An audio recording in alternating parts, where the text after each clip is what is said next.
Ok, bonjour, de nouveau c'est Viviane Chouaikani.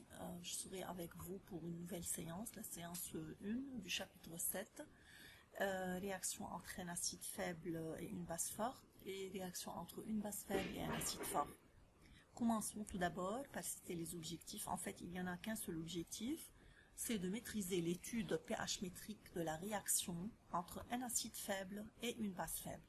Il y a quand même des sous-objectifs qui sont: en maîtrisant cette étude, il faut écrire l'équation de dosage, il faut déterminer son Kr, il faut citer aussi ses caractéristiques, puis il faut décrire la courbe de dosage, et il faut expliquer la valeur de pH demi-équivalence, ça c'est un nouveau terme qui va être expliqué, et il faut expliquer la valeur obtenue à l'équivalence. Donc commençons tout d'abord par la réaction entre un acide faible et une base forte. Pour cela, on va considérer la réaction de l'acide éthanoïque qui est bien connu comme étant un acide faible avec la base forte HO- qui provient par exemple d'une solution de soude NaOH qui est l'hydroxyde de sodium. En fait, l'hydroxyde de sodium a un autre nom en français, c'est aussi connu par le nom soude. Cette réaction est totale et rapide. Elle s'écrit donc d'une façon comme ça qui n'est pas réversible. C'est une réaction, comme on a dit, totale. Maintenant, selon l'axe de pKa qu'on connaît déjà, d'après cette donnée, les espèces en fait chimiques présentes sont le HO- qui est la base la plus forte et le CH3COH qui est l'acide en fait la plus forte. Ce sont déjà les deux espèces présentes. En effet, qu'est-ce qu'on a dit? Ce sont les espèces que j'ai citées. Il faut savoir ici que Na+ ne figure pas sur l'axe parce qu'il s'agit d'un ion spectateur ou bien indifférent. Et comme on a dit, l'acide le plus fort va réagir avec la base la plus forte selon la règle de gamma ici. Et puis, qu'est-ce qu'on va dire? pKa2 moins pKa1 égale 14 moins 4,2 égale 9,2. Ça, c'est typique, une application d'une formule qui a été déjà vue dans le chapitre précédent. Maintenant, l'expression de la constante Kr de la réaction entre un acide faible, ça c'est en général, est une base forte, ça s'écrit comme ça, Kr. Comme on a fait déjà, on va multiplier le numérateur et le dénominateur par H3 au plus. Alors, en multipliant ici par H3 au plus et là par la concentration de H3 au plus, je viens de l'écrire ici en français et je viens d'écrire la constante de la réaction d'une façon un peu, comment on le dit, pas condensée. Pour quelle raison? Pour dire que ça c'est quoi en fait, et ça c'est quoi? Ça c'est la constante de l'eau, produit ionique de l'eau, et ça c'est la constante d'acidité du couple en question. Donc Kr c'est égal à Ka sur Ke. Et on tire de là l'expression de la constante qui peut être écrite également sous la forme Kr est égal 10 puissance pKe moins pKa égale les valeurs suivantes données déjà pour les couples. Donc c'est trouvé égal à 10 exposant 9,2. C'est nettement supérieur à 10 puissance 4. Donc il s'agit d'une réaction totale et c'est pour cette raison que cette réaction peut servir comme réaction de dosage. En fait, en général, pour tout couple ayant un pKa inférieur à 10, la réaction avec une base forte est totale et c'est ainsi que cette réaction peut être utilisée pour un dosage. À donner ici une petite remarque, que ce travail, ça va se faire quand il s'agit d'une consigne où vous êtes demandé de déterminer Kr. Si le verbe c'est de déterminer Kr, il faut montrer tout ce travail pour finalement appliquer cette formule. Maintenant, passons à l'étude pH métrique de la réaction entre un acide faible et une base forte. Pour cette raison, il faut se référer à l'activité, à un exemple pratique, ça veut dire se trouvant dans votre manuel scolaire ou bien livre scolaire à la page 165. S'il s'agit d'un dosage où ils ont utilisé aussi l'acide éthanoïque et la solution d'hydroxyde de sodium connue par la soude. Alors, dans le bécher, qu'est-ce qu'il y a? Il y a un volume 20 ml de l'acide, donc c'est l'acide qui se trouve dans le bécher, ayant une concentration Ca égale 0,01 mol litre moins 1. Et dans la burette, se trouve la solution d'hydroxyde de sodium aussi ayant une concentration bien donnée. Et il faut donc ajouter du NaOH goutte à goutte et il faut à chaque addition mesurer le pH obtenu de la solution à l'aide d'un pH mètre pour en fait obtenir ce tableau là. Donc à partir de ce tableau on va pouvoir tracer ce qu'on appelle une courbe de dosage, la courbe de dosage, et puis on va le décrire. Mais avant, faisons un petit rappel du dispositif utilisé lors du dosage. Vous savez bien, ça c'est un dispositif bien retenu. Dans notre exemple, c'est le réactif titrant, c'est la soude, ça veut dire le NaOH qui se trouve dans la burette. Et dans le bécher, il y a quoi? Il y a l'acide faible, qui est l'acide éthanoïque. Voici, ça c'est le pH mètre en destinée. N'oublie pas que ici, il s'est écrit le mot sonde. Nous, au programme libanais, plutôt, on utilise le mot électrode. Ben, ce sont deux mots synonymes, en fait, sonde ou électrode, c'est la même. Il faut que l'électrode du pH mètre soit, en fait, immergé, ça veut dire ou bien plongé, si on veut dire trempé, si on veut dire dans le bécher pour qu'il puisse lire une valeur correcte. Bon, maintenant, ça c'est la courbe du dosage obtenu. Dans notre cas, voici les valeurs numériques et voilà cette courbe. Maintenant, étudions l'allure de la courbe. Regardons un peu.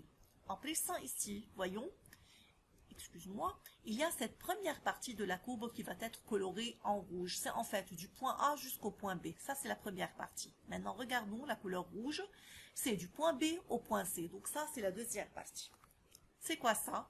Donc, il s'agit d'une courbe croissante, bien sûr croissante, parce que l'acide, ça se trouve dans le bécher, et on est en train d'ajouter une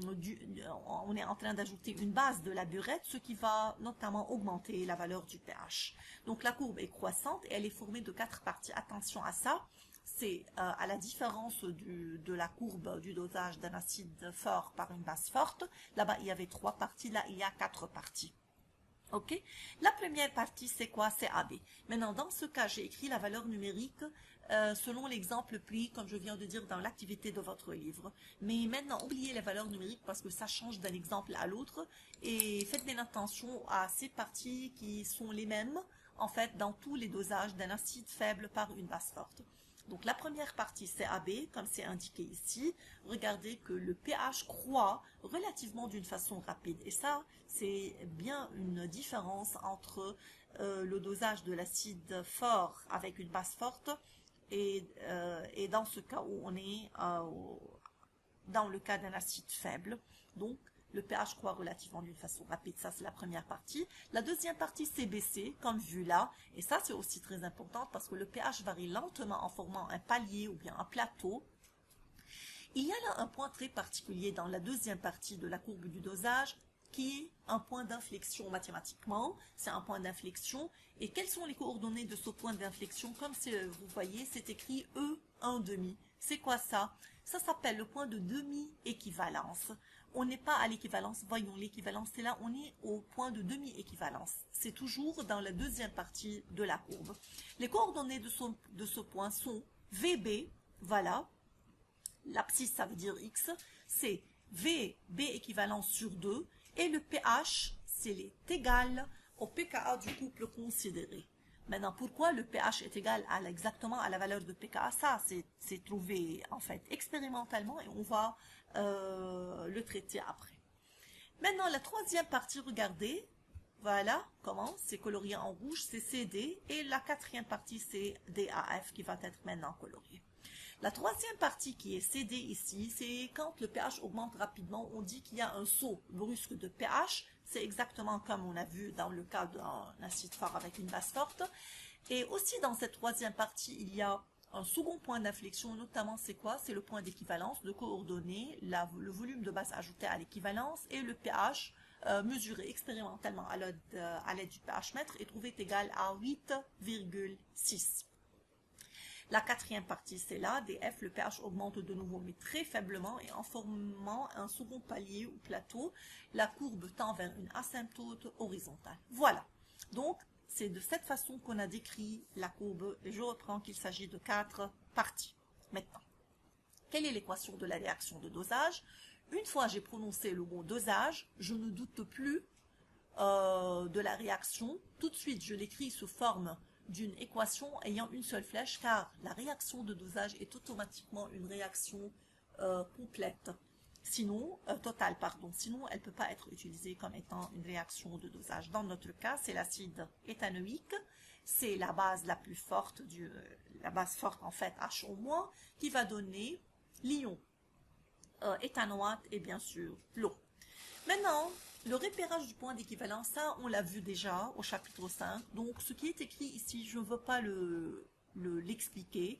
C'est en fait la méthode des deux tangentes parallèles qui est utilisée pour détecter le point d'équivalence. Mais en fait, vous pouvez le lire pour se rappeler comment on l'a fait, pas plus. Ce qui est le plus important ici, c'est d'expliquer comment le pH demi-équivalence est égal à pK. Pour cela, regardons. Le tableau suivant que je viens de traiter là, ça va montrer la composition du milieu réactionnel à différents instants. Regardez. Attention qu'au début, on avait un bécher contenant quoi? Contenant l'acide faible qui est l'acide éthanoïque. On n'a rien d'autre dans le bécher, c'était une solution contenant cet acide. Le OH-, ça se trouve dans la burette. Donc au début de l'expérience, au temps zéro, aucune goutte de OH- n'est ajoutée. Donc c'est logique que le nombre de moles initial de OH- c'est 0. Et bien sûr, ce sont des produits, bien sûr l'eau c'est le solvant, c'est très logique qu'il soit 0. Maintenant, c'est quoi le temps de demi-équivalence? Nous, on va commencer le dosage, donc on va ajouter de OH- goutte à goutte. À chaque fois que le OH- va se mettre dans le bécher, il va réagir avec l'acide se trouvant dans le bécher. Et la quantité de l'acide va diminuer, la quantité de OH- va disparaître. Pourquoi? Parce que c'est déjà moins que la quantité de l'acide, donc c'est le réactif limitant jusqu'à maintenant. On arrive à un instant où la quantité de CH3COH réagissante est égale à la moitié du nombre de moles initial. Donc le nombre de moles qui figure ici dans le tableau, c'est le nombre de moles restant de CH3COH au temps de demi-équivalence qui est de 1,0 sur 2. Comment? Regardons comment. Comme je viens de dire, à T demi-équivalence ici, le N de CH3COH réagissant, c'est égal à la moitié du nombre de moles initial et c'est pour cela que ce point est appelé demi-équivalence, parce que c'est la moitié de la quantité de l'acide qui a réagi. À noter qu'il s'agit ici d'une réaction, en fait, totale. Ça veut dire qu'il faut oublier tout ce qui se rapporte aux constantes d'équilibre et de tous ces détails.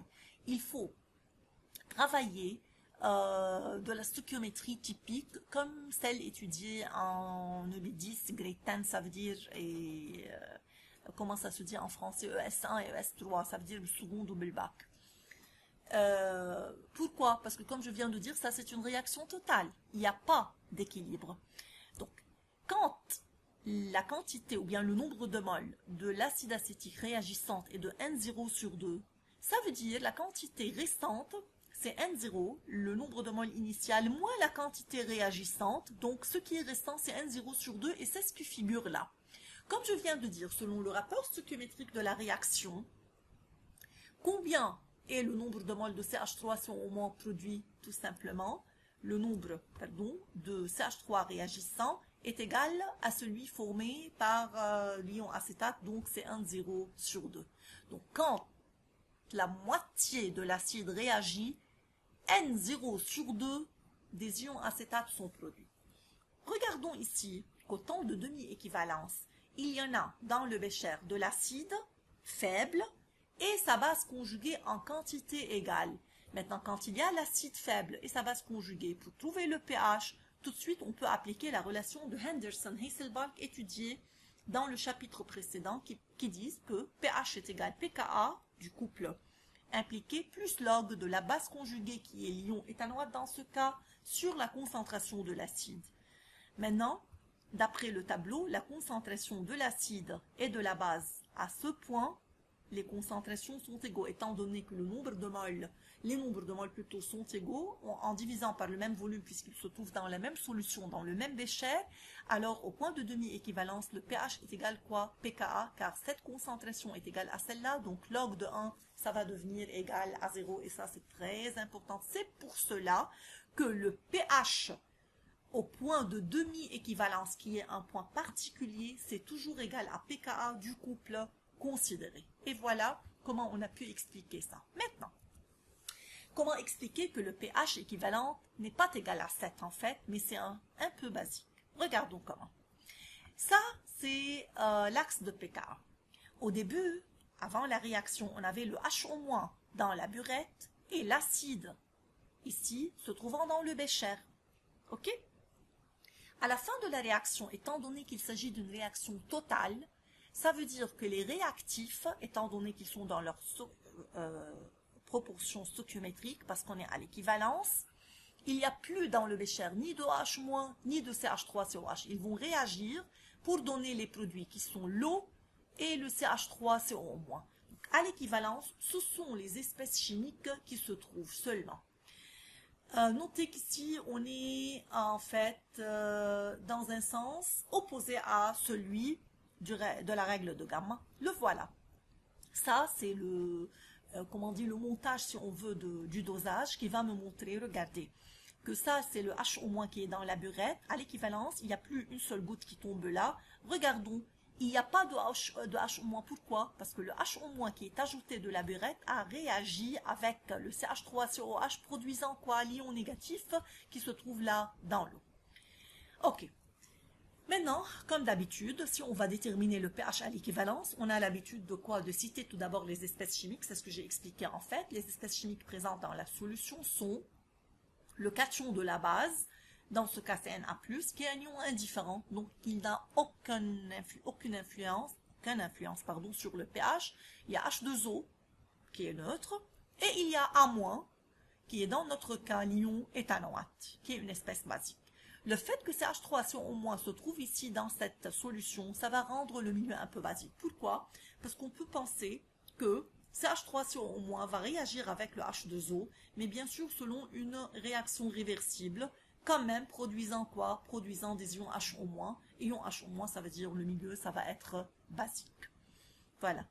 Ici, dans notre exemple, l'ion acétate, ou bien éthanoate, ça va produire de nouveau le H-, mais n'oubliez jamais qu'il s'agit d'une réaction limitée, réversible, ça veut dire, et c'est pour cela que le pH est basique. Maintenant, l'idée finale, c'est de faire une comparaison des deux courbes de dosage lors de l'acide fort, du dosage d'un acide fort par une base forte, et lors d'un acide faible par une base faible. Regardons ici la nette différence au début. Alors, ce tableau va résumer les différences entre ces deux. La première courbe est formée de 3 parties avec un seul point d'inflexion, comme déjà vu. Cette courbe-là est formée de 4 parties avec 2 points d'inflexion. Le point d'équivalence E ici, c'est bien sûr ayant un abscisse qui est VB équivalence trouvée expérimentalement, mais le pH est toujours 7. Donc toujours dans le cas d'un dosage d'un acide fort avec une base forte, le pH à l'équivalence est toujours 7.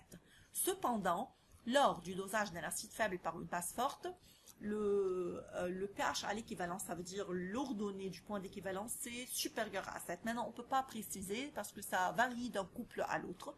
On va le déterminer dans les exercices comme dans le cas qu'on a vu, mais c'est basique. Le point de demi-équivalence, en fait, ça, c'est quelque chose qui n'existe pas dans le cas d'un acide fort, une base forte. On n'a pas parlé de ça.